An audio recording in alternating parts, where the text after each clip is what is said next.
Optimus is still here, y'all.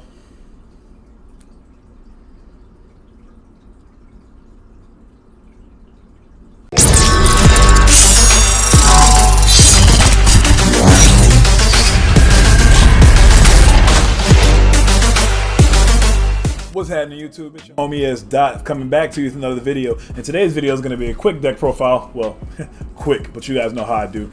Profile on the new Optimus from Wave 5 Type Masters Attack. Now, shout out to the set coming out this Friday, finally. Now, it's unfortunately delayed from April 17th, a month and some change ago.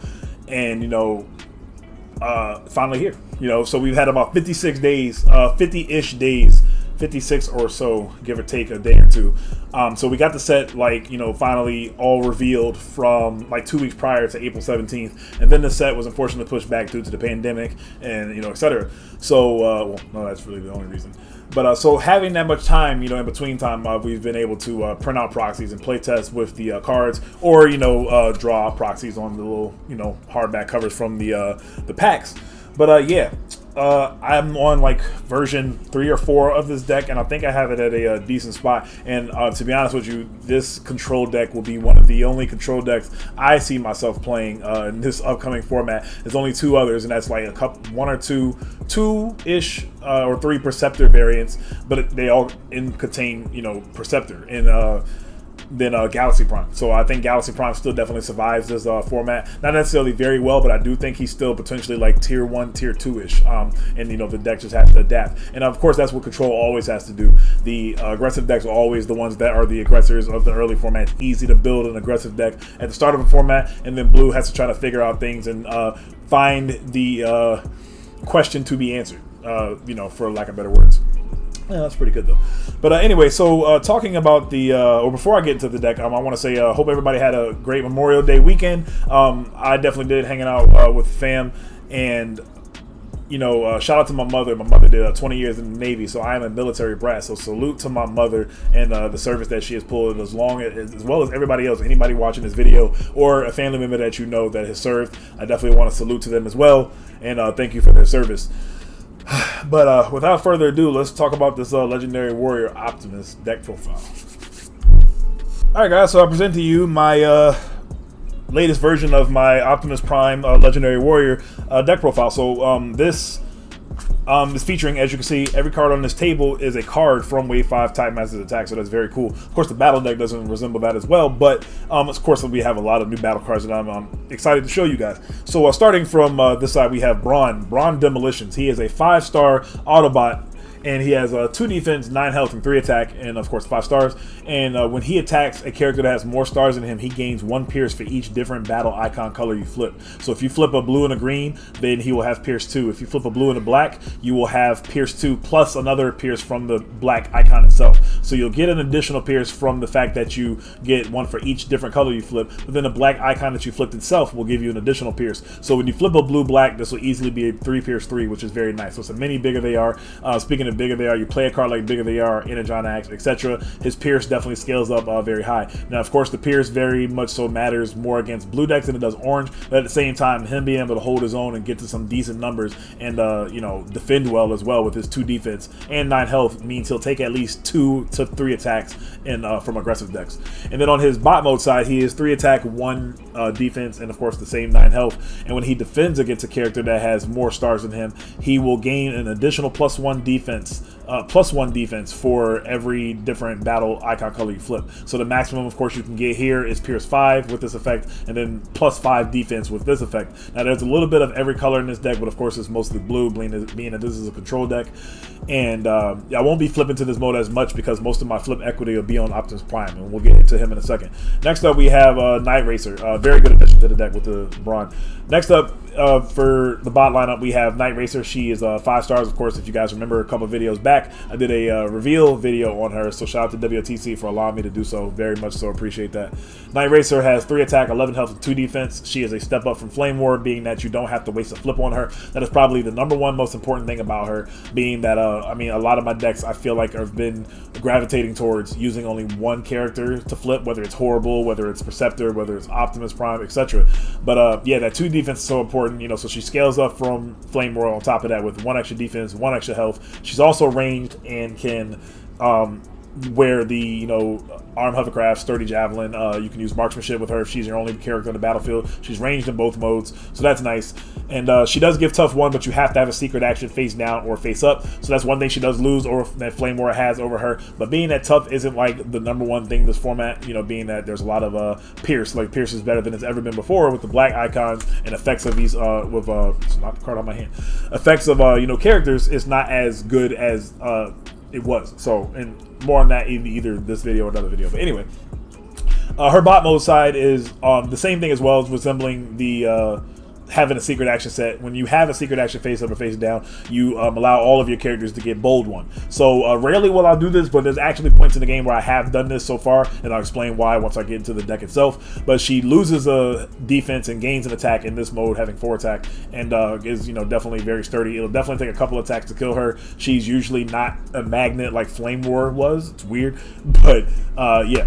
And next up we have her Stratagem as well. It's a star card that grants you to allow you to play up to 2 extra star secret actions. So keep in mind the only 3 that we have in the game so far are Even the Score, Heroic Resolve, and then Lucky Dodge. So we have 1 of each so far. So looking at that, do we have more than that?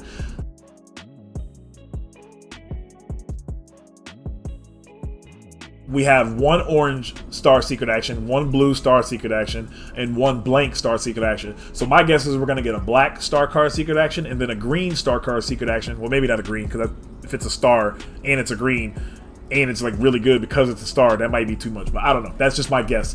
But anyway, so I'm able to play this for pretty much 6 stars, but I mean, obviously Night Racer counts as 5 stars. And then we have the Big Daddy, Optimus Prime Legendary Warrior. He has 12 stars and he has a body. Any character with a body, of course, has to have a head, because a body can't live without a head. What this Optimus does is his stats read as he has 5 attack, 16 health total, and 2 defense. And when you flip to this mode, so, you know, from body to alt mode, you may draw a card, and then you can draw an additional card if you have fewer cards in your hand than your opponent. So there are a couple of interesting ways to actually be able to do that. It's not like necessarily a goal to try to get yourself to, if it's going to hurt you too much and it doesn't make sense to like waste cards or to do things specifically, to draw 2 is not that big of a deal. Just being able to draw 1 card is powerful enough by itself. I've played Dead End in my Galaxy deck, and just that extra random flip when I flip Dead End to his bot mode to draw 1 card helped immensely. You know, but this effect does come in handy versus decks that are playing Pocket Processor and they're drawing so many cards over the course of the game. This helps against Shockwave, because Shockwave's taking your hand while gaining cards in their hand, so it's really good there. It's also good against Perceptor, because Perceptor easily gains a lot of cards in their hand as well. So depending on what type of deck you're playing against, you will be able to draw that additional card every other couple of turns, every once in a while. But that's not your focus point. You'll just still use all your flip density on him to flip-flop him and draw a couple of cards. And again, there are a couple of ways to kind of actually in a cool way and probably an efficient way draw additional cards, but we'll talk about that when we get to it. And his body mode, excuse me, is like the main reason why I wanted to build around this deck, because he heals. And what happens is when he attacks, you repair 1 damage from 1 of your characters, so it doesn't have to be from him, it can be from any of your characters. Now, if you have fewer characters on the battlefield than your opponent, then you will be able to heal an additional health, which is pretty cool. So there's a couple of cards in the deck that will help actually scale that healing up, including like one of the other most important cards in this deck being an upgrade, and of course we'll talk about that when we get to it. But the head that we have on Optimus here is the Kreb head. Now Kreb has 1, oh by the way, this is how I usually present my character. So the +2 health, of course he gains that +2 health, you know, as long as obviously he's alive. And then when I flip the body mode, the head, you know, quote unquote pops off, and then so now you have the Kreb head, and it looks aesthetically pleasing to have the Kreb head popped up like that. And of course it still gives the +2 health. And then when Kreb does pop off, Kreb has 2 attack, 2 defense, why do I keep saying defense?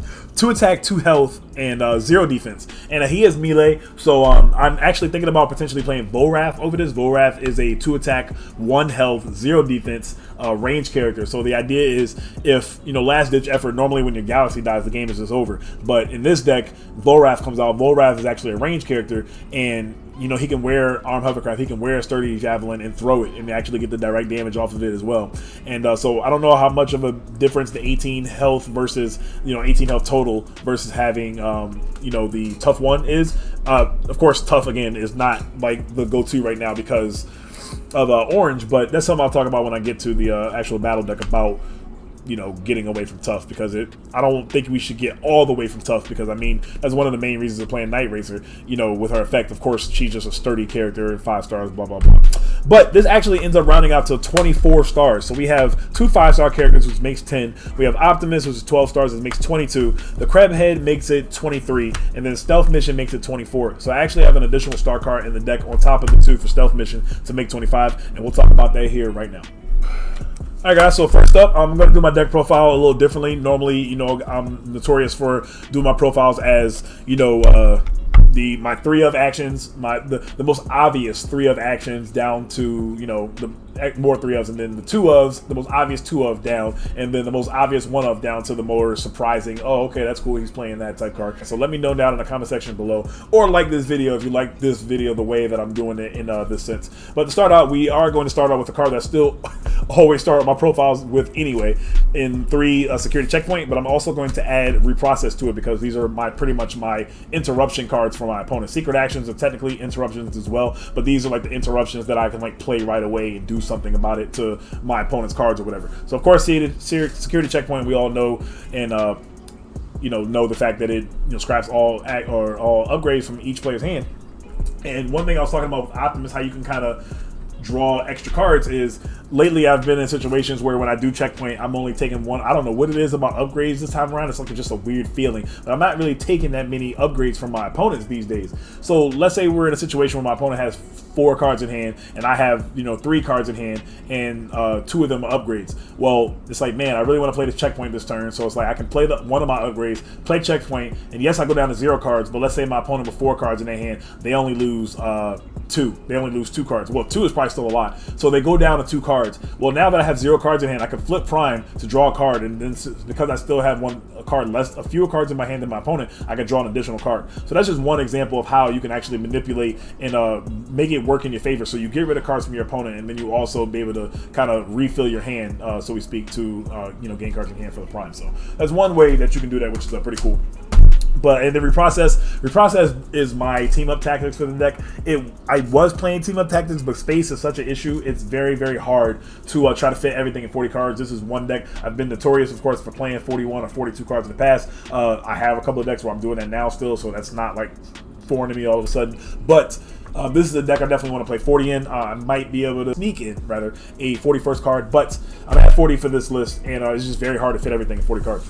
So Team Up Tactics is just one of those cards that slightly didn't make the cut. It was really cool because I do have trucks and I do have cars, and I can, like, you know, have the options. Team Up Tactics will let you heal 3 because you can heal 1 off of your truck. Well, actually, I'm getting ahead of myself. But Reprocess is a card that lost a little bit of its value, but I think it still has a lot of luster in this version, in this deck specifically, based off of what Prime can do. And then next up, we have our Secret Action Suite. So we have Spy Master's Roost, which we'll talk about here in a second. But then we have 3 Heroic Resolve, 2 In Hostilities, 2 Sabotage Armaments, 1 Take Cover, and 1 Hold the Line. So the idea with these cards are to stop your opponent, obviously. But 3 Heroic Resolve, what I was talking about, remember earlier, a couple minutes ago, when I said I had an additional star card I could still add into my deck? That's the 3rd Heroic Resolve. That's where that comes in. So 2 of the Heroic Resolves come from me playing Stealth Mission, and then the last one comes because, again, I had 24 stars. So I have a total of 8 double blues in this deck. I have Handheld Blasters in the deck, which we'll talk about here in a little while. But 8 double blues. So the philosophy with the fact that, yes, the format's going heavy orange Pierce, or heavy orange, and Belligerence is there, and Pierce is there, this and that. But it's like, well, blue decks are going to have a tough time, but you're not going to just stop playing blue decks. You just have to adapt and have these things to try to counter, you know, your opponent's plays. So, for example, we'll talk about In Hostilities here first. In Hostilities will blunt a one-on-one battle when they have Belligerence and just counter it, because what happens is you play Belligerence, your opponent plays Belligerence, but when they go to attack, since the In Hostilities is flipped after the Belligerence, the In Hostilities will take over. But also keep in mind that the In Hostilities only works for 1 battle. So if they have multiple characters, like 2, the dream and what people think about is like, oh man, or what I think what most people probably are thinking about. I'll say that. I don't want to say people are thinking about it. They're really not. But if people are thinking about it, it's like, man, what if my opponent has 3 attacks and like, yeah, the belligerent, you have to end hostility is the worst attack, and then the other 2 just come in for crazy amounts of damage. Well, most decks aren't really playing like a whole bunch of 5 drops. That's probably the only way they're gonna have, you know, 4 wide for the most part, and it's probably not that serious. But even then, I mean, you just play the game like normal, do what you gotta do. You end hostilities, the attack that's gonna hurt you the most. Simple as that. End hostilities does blunt entirely Demolisher's attack and Lionizer's attack. So being that those are 2 characters that I see having a lot more play in this set, keep in mind that end hostilities straight blunts their attack. So Demolisher and or the Lionizer flip 1,000,000 cards for their attack, and they'll have like 7 or 8 or 10 or whatever Pierce 7, and you're like, yeah, 0 Pierce 7. So obviously their Pierce doesn't matter if their attack doesn't scale up and match to that or get any of that value. Sabotage Armaments, of course, is always great. Fusion Bore is one of those new cards that's definitely very harmful to this deck. RR Disruptive Blade is going to probably see a lot more play than it's ever have before, being like the black grenade launcher. It actually stays if you flip another black card. Nobles and Scoundrel's Blaster, Energon Axe, all those cards. So I think being that I'm not playing Hidden Fortification, as you can see, it's definitely going to be relevant that I play at least 2 Sabotage Armaments to definitely, you know, fend off some of my opponent's onslaught. Next up, we have 1 Hold the Line. Hold the Line is a staple in literally every deck that I play. Orange, black, blue, purple, indifferent, don't matter. I'm playing this card at least as a 1-of and potentially 1 on the side. It definitely has more merit in this deck because you're healing. So when you do heal with Prime, like you can heal, attack, and like let's say you heal 1, then you heal another 1 or whatever, and then when you defend, you can also heal another 1. And then if with the effect of Hold the Line, and let's actually reverse it back a little bit. Let me slow down. So you reveal it when one of your opponent's when one of your characters defends, and then your character cannot take more damage than the attacking character's star count. So of course, the first card that came to mind when this card first came out was the Airstrike Patrol. So Airstrike Patrol, you know, they're hitting for like little 5 drops, are hitting for 9, 10, 13, crazy numbers, right? Well, now you can only take 5 or 4 depending on which one you're dealing with. So that's very nice. But what really shines about this card, and its relevance right now, because I don't think ASP are going to really survive right now anyway. Maybe like 2 of them. You could probably potentially see 2 of them in a deck with 2 other guys, but I don't think the 3 Airstrike and like 1 big guy type deck is going to survive right now. We'll see though. Anyway, but when it comes to the heads, this card really shines towards the late game. This card is very strong because when the heads pop off and you're dealing with Ominous or you're dealing with Parsec, Parsec is the bold 1 head, and you know Parsec I've seen get up to like 10 or 12 attack with a, I mean I guess anybody can get to 12 attack with a grenade launcher and a supercharge, but the point is it can happen. You got a little 1 drop, 2 attack, all of a sudden hit for 1,000,000. And Clobber hits for a whole bunch as well. He has 4 stars. Now you can't take more than 4, no matter how many cards they definitely end up flipping. So there's definitely some Ominous. Again, Ominous, the most he can do is 3 Pierce 3 because Ominous is a he's 3 stars and he has 2 attack with Pierce 4. So the most he can do is get up to scale up to Pierce 4, so Pierce 3 rather. So something to definitely think about. And then I have 1 Take Cover. Take Cover is a tech slot because of decks like Horrible. I expect Horrible to be one of the most played bots in this upcoming meta. Imagine having a turn where magnetic dysfunction rate really hurts you because you have 2 Autobots. Well, if I have a Take Cover, they'll magnetic dysfunction rate me, and I'll flip this Take Cover, and none of my guys take any damage for the rest of the turn, and all their guys still take 1, and then Horrible still has to trigger and deal 1 to one of his characters. So he'll take 4 damage to himself, and then I'll take nothing on my side of the field. So you only reveal this when your opponent would activate a card, have a card that deals non-attack damage to you. Now something to note, along with another card, I'll mention it again when I get to it. Moving damage does not count as non-attack damage. The wording is as so, and for this game, so cards like Slipstream, Windsweeper, Fling, I think, isn't Fling a card? Or yeah, Fling, or Hit and Run, the new white and black action. That's a rollout where you flip to alt mode and then moving damage from the enemy from a character to the character that flipped to an enemy. Moving damage does not save you with Take Cover. So if you have a character with 1 health left and also Horrible, if they flip Horrible to alt mode and move the damage over, your character still dies. So something to keep in mind. But overall, with the mass AoE direct damage that's coming out, Arm Hovercraft, any of those things, it's probably strongest with well, I don't want to say strongest. It's really good against Horrible to set without Spy Master's Roost, and we'll talk about that here in a little bit. But in general, Take Cover is definitely a card that I knew would always have potential to be good, and its time is definitely now. No John Cena. Anyway, Next up, we have 3 Heroic Resolve. Again, talked about that in the beginning, but I have 2 Autobots here, so it's best used with Spy Master's Roost. Spy Master's Roost is another really good card out of the set. It's a double black icon card, but one of the black icons have the specialist tag on it. So what that means is only specialists get the additional black icon when it attacks. So for the Pierce 2, we don't have any specialists here. It's not a big deal here. We're playing this especially because it's a green, and you can play this card, and then also after you play a secret action. So I normally play my card like this, and now what will happen is your secret action will not get scrapped on your opponent's turn. So you'll keep this permanently set, and then now you can use your Night Racer's effect to have tough 1 on all your characters, or you can actually flip your Night Racer, and now all of your characters get bold 1. And again, your secret action will not scrap itself at the end of your opponent's turn like they normally do without this card. Now keep in mind, when you do use the secret action and you flip it, then at the end of that turn, your end of your opponent's turn, they'll finally go to the scrap pile to be recycled. One thing to also, well, let me slow down a little bit. One thing to also note with Heroic Resolve, once you actually use the effect of it, so if you use it to flip and protect one of your characters that would be KO'd, it'll live by 1 instead, per the effect of Heroic Resolve, and then this card goes in your KO area. So what that means is it will not get reshuffled back into your deck for, recirculation for, your battling. Now, it will not be scrapped if your opponent counter-espionages it, or they espionage it out of your hand or anything like that. It only gets in the KO area after you actually use the effect to save one of your characters and make it live by 1. And this is, as you can see, 10 cards. So this is a fourth of my deck. 25% of my deck in secret actions, but I think it's definitely it warrants playing these cards, especially with Night Racer. So. Next up, we have our pump actions, if you will. We have 3 bigger they are and 2 belligerents. Now, I got to talk a little bit of history of the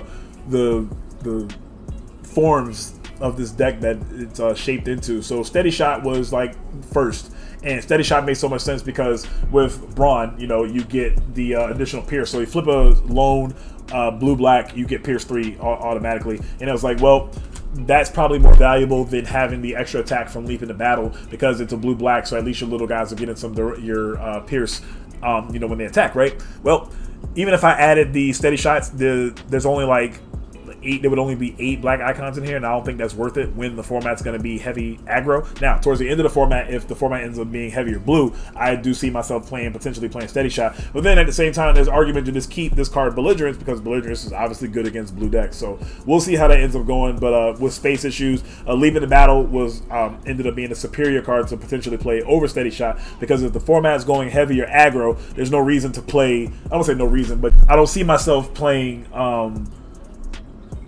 Steady Shot when the Leap into Battle is more important to have that extra on-demand attack, that +3 attack on one of my characters to definitely get some more damage in. So Belligerence definitely has some merit in here. When I do have a secret action set with Spy Master's Roost with the Night Racer, there are some turns where you can actually just all of a sudden flip your Night Racer and have all of your characters have bold 1, and then you play Belligerence, and then, or even you put Handheld Blaster. Handheld Blaster is another card that's really good in here, and I'll touch on that again when I get to it, to not really get too far ahead of myself. But yeah, so all of a sudden, like, you can just have these crazy like turns or whatever that your little guys just get these crazy burst turns, or even of course your main man Optimus Prime. 3 bigger they are, of course, is just very good for your little guys to always do something as usual, and it's even better with Brawn, of course, because Brawn has innate Pierce when he attacks himself, so you can probably hit some decent numbers like 5 Pierce 5, or you play this with the Energon Axe, and like I've hit at least the maximum I've hit with Brawn so far is 8 Pierce 8. So 8, that's pretty cool. Definitely pretty cool. So unfortunately, I wasn't able to play my suite of 3 and 3. I usually play 6 pump actions, like the usual is like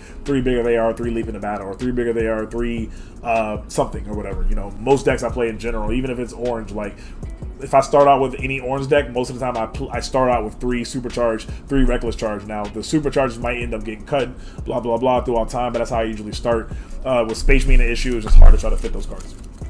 Anyway, next up we have our burn cards, and this one, Scouting Mission, dubs as a burn and draw card. So Scouting Mission deals 1 damage to a character, and its owner draws 2 cards. So this card would be really good in the early and mid game with cards like Energon Axe, and the same with the Camion Crash. These are all Energon Axe enablers, which is so strong. But the Scouting Mission actually has merit in the late game as well, because if you ever get into a situation where your opponent has a character with 1 health left, well, you can just pick it off. Yes, they get to draw 2 cards, but you more importantly did what you need to do to help you win the game, and that's KO your opponent's bots. So being able to do that is very strong. It's one of the better blue blacks in the game, period, and definitely a very strong card. Playing this And depending on the order of operations, you can potentially get some nice draws off of drawing cards. Isn't like the greatest thing in the world, but at the same time, it's still very good to be able to have options in your hand. So you can, let's say, if you have Optimus on the field and your opponent has like at least two or more cards more than you, you can flip Optimus back to alt mode, draw one card, and then draw an additional card because you have fewer cards than them, and then you can play the scouting mission to draw two more cards. If you play the scouting mission first, you have to be careful because you might end up having equal or more cards than your opponent. Then you'll only draw one. So I mean, drawing 3 cards isn't the worst, but I mean, if you can draw 4 and it makes sense to like play your turn in that order, then definitely do so. But Cayman Crash is one of the one of my new favorite cards of the game, period, because this definitely replaces Plasma Burst for most decks, unless you're playing some type of Skywarp deck or anything like that. But like, because Skywarp, you know, he wants the or Skywarp or Barricade. Those two, is that his name? Yeah, those guys. But yeah, Cayman Crash is a black icon. It deals 1 damage to one of your characters and then 2 to one of your opponent's characters. So that just outclasses Plasma Burst overall in general with the power level of its card. And then again, being able to activate your Energon Axe, like that's just a crazy mini combo to be able to play this and then play Energon Axe. And that's at least 4 damage you're guaranteeing before flips and, you know, etc. So space is an issue in terms of you know, wanting to play a third Cayman Crash. The scouting mission went from 1 to 2 and now it's at 3. And I'm going to test it this way and see how it works out. But and that's 5 burn cards. You know, yesterday your opponent gets to draw 2 cards, but also on top of that, I think something that has merit, just realized this, that you can play Scouting Mission to deal 1 damage to one of your opponent's characters, and let's say, best of both worlds, let's say if that 1 damage like really mattered, even let's say you're not even KO one of their characters, you deal 1 damage to one of their characters, let them draw 2, but then you get to flip Optimus and then potentially draw 2, because if your opponent has more cards in their hand all of a sudden, then you'll actually be able to draw 2 still off of Optimus. So there's another play. And that actually rounds out my actions. My actions ended up being 24 actions. So coming out with the upgrades, 16 upgrades, we have 3 Energon Axe. Now this is a card that I have never played 3 of ever before, but being that we have those enablers, like the Cayman Crashes and the scouting missions, and the fact that your opponent will have a plethora of direct damage. I will say, let me talk about 2 things.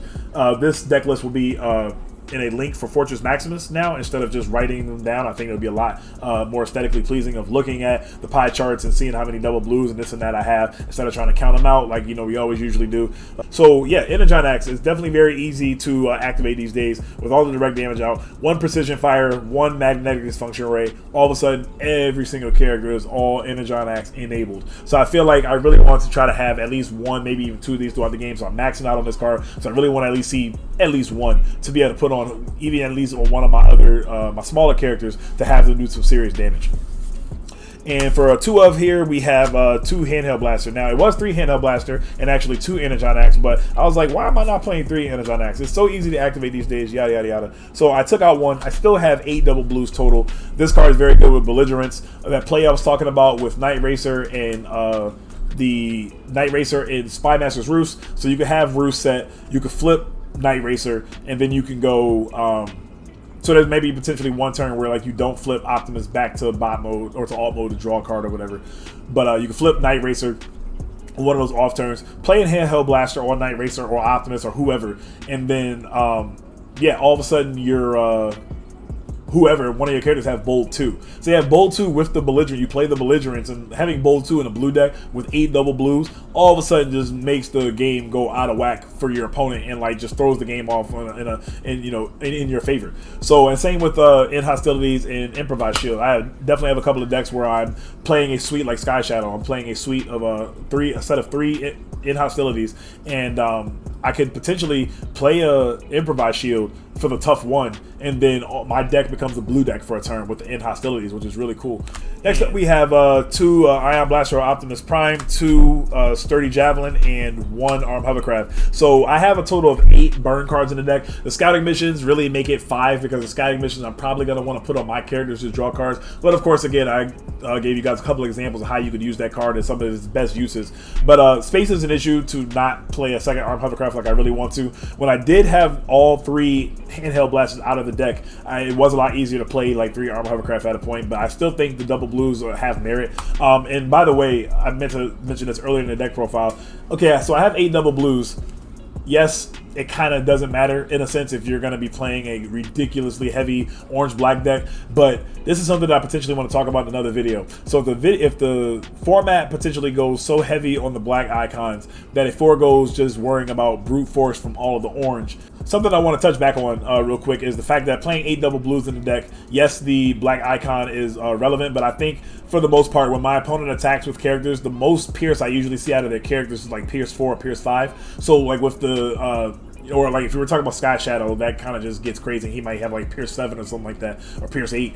But the idea is to still have a decent defensive number like 6 or 7, so that way only the pierce is what's affecting you. One of the biggest points and plus sides of the black icon is so they're not getting, the orange decks aren't just getting blown out by in hostilities, or they're not oh my god, imagine this format, imagine this game with no black icons. But so they're not getting blown out by hidden fortification slash sparring gear on the character. They're not getting blown out by all this ridiculous tough, and you're only taking 1 or 2 damage. Being able to get in for like 10 Pierce 4 and I block 9 of it, you at least getting 4. So that's still the goal. Like, even though tough is not like the big deal right now, I don't know if static numbers help, like, you know, with reflex circuits and all those things, but the idea is to still be able to hit a high enough threshold to kind of like even out with their orange, and then like you still just take the pierce because it just is what it is, and it helps progress the game along, and you can't hide behind all your blue cards. But anyway, back to the profile. We have 2 Ion Blaster Optimus Prime. The extra 1 defense I think will definitely come up, very much so. And then in general, honestly, it just makes him a respectable battlefield legend at that point, so it makes him 13 stars as well with the Krebs. So he's pretty much battlefield legend to start at that point,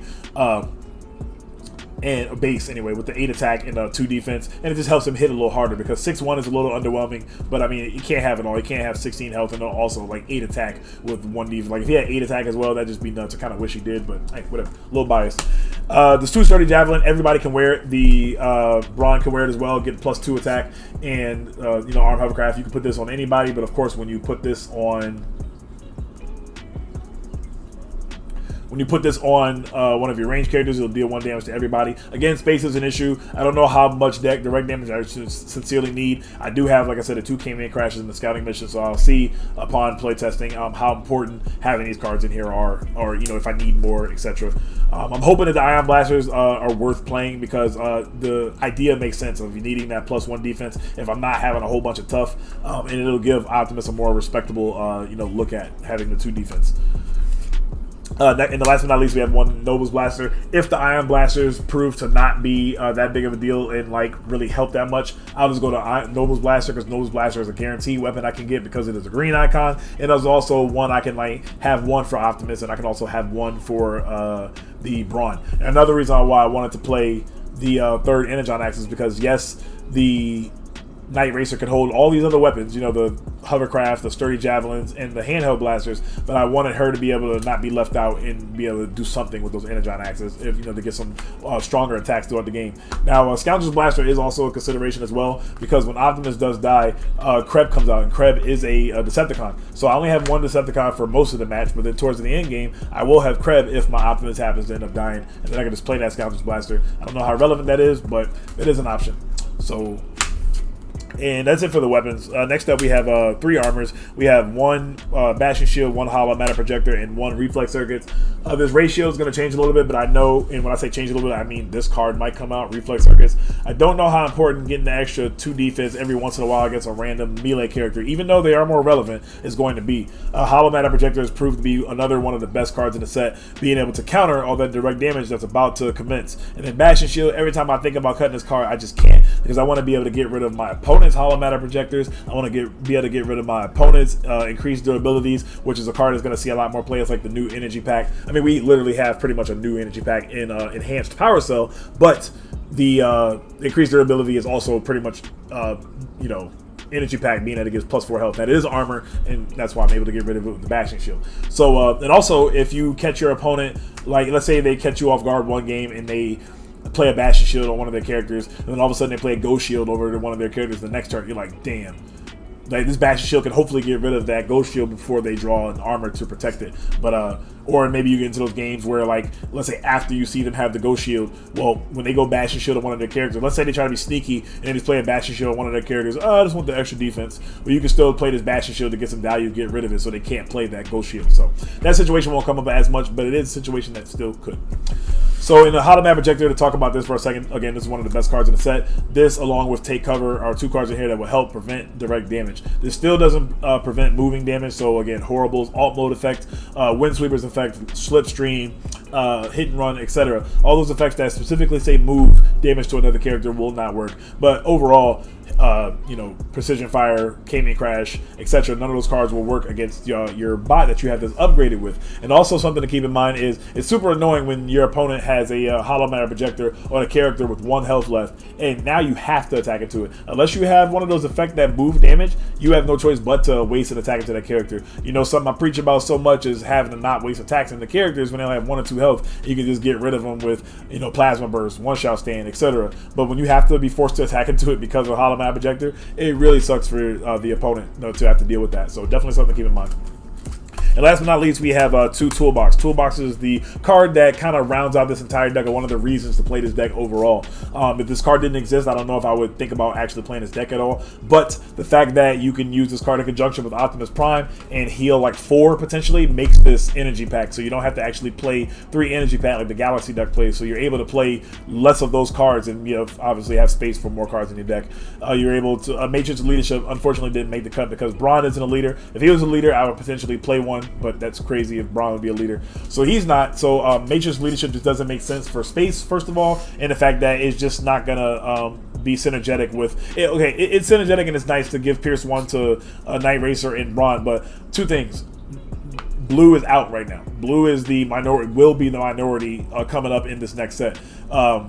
When you play a blue deck, if you know, for the people that haven't played with proxies and anything like that, you're gonna learn very quickly that blue, you're gonna have to adapt your blue deck because orange is kicking ass right now. So playing Matrix of Leadership, like the Pierce doesn't really do as much as it did like last format when the format was heavier blue. You know, so towards the end of the format, I don't even know if I'd actually still play Matrix of Leadership in this deck, period. But like that's just like a icing on the cake type thing. Like another reason why I'm not playing that card. And I really want Toolbox on Optimus because at least if I can at least get this off twice and heal 4 twice. So let's say I have 2 characters and my opponent has 4. Let's say like I'm playing against a 4-wide deck and I still have all 3 of my guys and I attack with Optimus and I'll heal 4 because I heal 1 from his effect, and then since you have more characters in the battlefield than I do, I'll heal an additional 1 from Toolbox, and then I'll heal another. Well, excuse me, I'll heal the 1, heal 1 from Toolbox, and then I'll heal another 1, and then heal another 1 from Toolbox. So that's 4 total, which pretty much is an energy pack. And of course, the utility slot is still the hardest upgrade to KO, or to scrap rather. Reprocess is seeing less play right now anyway, but at the recording of this video and showing this deck, maybe this will inspire you guys to not take Reprocess out. It did lose the cut in a lot of my decks, but I actually think it's going to revert its way back into decks. I think like Horrible is one of the main decks that I probably won't play Reprocess, but other than that, like most of my other decks are playing, because like the Horrible deck's playing Disassembled now. But anyway, this card is very powerful. You can put it on any of your characters and help them heal as well. With Reprocess, again, you can have potentially a weapon or armor on your character. Play Reprocess to break off that. Normally, like you would play just another weapon over that weapon to heal, but now you can play, you know, your Reprocess to take off that armor, heal 2, and then heal another 1. Then play a new weapon or whatever, and then attack, and then you can heal another 2 and 2 again. That's a potential of healing 7. And it's not hard to do, being that both of these cards are green, Reprocess and Toolbox. So something to think about. Again, Team Up Tactics was a consideration, because it's the same thing. You could have them in this mode, play Team Up Tactics, and because he's a truck, you'll heal 2, then you'll heal another 1 from Toolbox, and then you'll heal additional, you know, whatever after when you're attacking. So I'm hoping that the heal is going to be good enough to you know, make it. I think the biggest thing is it's not necessarily about the heal, it's about being able to do damage. And if you're just healing for a whole bunch but then only doing like 2 or 3 every turn with your characters, Orange is just gonna laugh at you and they're gonna come back swinging at you for 1,000. So definitely something to keep in mind. I hope you guys enjoyed the deck profile. If you guys noticed in the past couple of weeks, or even like a month or so, probably 2 months, I haven't posted as much because we're getting our ass kicked with packages at the post office. You know, I'm a letter carrier for the United States Postal Service. Things are just crazy right now between the stimulus check and people at home, unfortunately, not being able to work. people ain't got nothing else better to do but to order 1,000 packages. Like, it's actually insane. Like, I'm always in awe every time I go into the office and I have so many packages. I'm not complaining about the work. It's just something I just can't help but to be like, wow, like, why? Like, all of these, it's just crazy. So with that being said, we are getting our ass kicked with packages right now, and you know, it's just tough to want to come home. And then I'm also collabing with Vector Sigma on their videos, doing commentary for the Alpha Tryon tournament, and then also the Transformers Tuesdays and Wednesdays have had me on their channel more than my own. So doing that, I also don't feel like doing videos for my channel after being beat for the day. Like I said, I put forth the time to make that a priority, and then of course I have my kid and everything else, so it's just tough to want to make videos you know, during this time. And then like the gym, I don't have any gym, so like it just makes everything kind of wacky right now. So best believe when the gym opens back up, I'm gonna be one of the first people in there. But yeah, that'll actually be it for this deck profile. I hope that wasn't as long as my deck profiles usually are, but I hope you guys enjoyed. If you guys did enjoy, make sure you leave a like on the video. It definitely helps me out.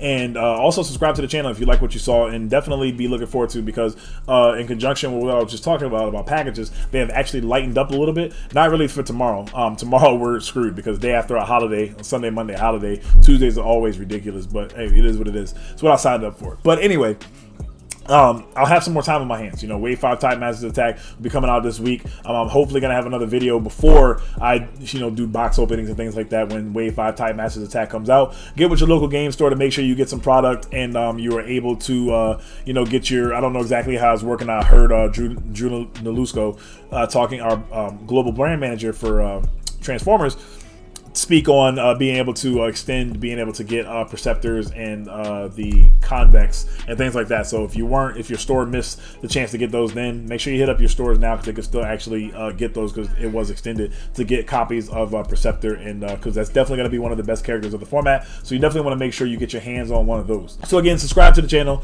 Have a lot more things coming to you guys soon. I'll be collabing with a ton of people. Speaking of collabs, I'll be collabing with BleepedupProductions along with a whole slew of other content creators on their new project that they're doing. So I'm just gonna say that about it. I'm gonna leave a link to their channel in the description down below. It should be their latest video or two that they have up explaining how how it works, but it's pretty much like a character select screen, and it has me and a whole bunch of other people, you know, content creators on there, and it's like a character select screen like for a fighting game like Street Fighter or Mortal Kombat. So it's pretty cool how they articulated it and came up with that. And we'll be doing a battle. It'll be one game from a character that we'll pick for each other and all this other stuff.